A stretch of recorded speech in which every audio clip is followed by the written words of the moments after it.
of her was proof that I was kind, that walking on eggshells was what love looked like, that sacrificing my own life was the price of being a good person. But standing there in that quiet hotel room, I felt something shift. If she was truly in danger, she would call a doctor, or her family, or an ambulance. She wasn't doing that. She was calling me, because I was the one she could control. That realization hurt more than I expected. It made every canceled plan replay in my head, every apology I gave when I hadn't done anything wrong, every time I let her illness decide what I was allowed to do. Later that day, I went out alone. I walked along the beach. I ate at a little cafe.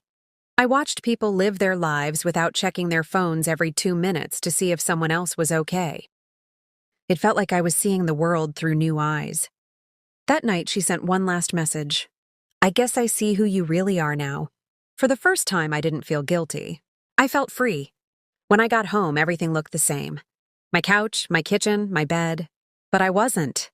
I half expected a confrontation, a dramatic call, maybe even her showing up at my door. That's how it always went when I tried to step back before. She would cry, or say she was getting worse, or remind me of everything I owed her. None of that happened. 2 days passed, then 3. Finally, she sent a long message. Not about being sick, not about needing help, about how hurt she was, about how abandoned she felt, about how I had changed, about how she never thought I would be this selfish. I read it slowly, all the way through.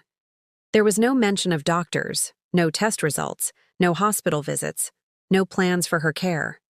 Just me. I replied with something I had never said before.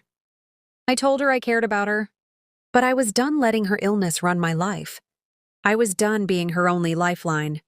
I was done being afraid to live. She didn't reply. Instead, she unfriended me, blocked me, removed herself from my life in one clean sweep. And it was the most peaceful thing she had ever done for me. Weeks later, mutual friends told me she was fine. Going out, traveling, living like she always had when she wasn't getting something from me. It stung. Not because I missed her, but because it proved what I had always been afraid to admit. She hadn't needed me. She had needed control. Now I plan trips without guilt. I say yes to things. I don't flinch when my phone buzzes. And sometimes, late at night, I think about how close I came to spending my entire life orbiting someone else's drama. I didn't ruin her trip. I saved my life. Have you ever had a friend like this?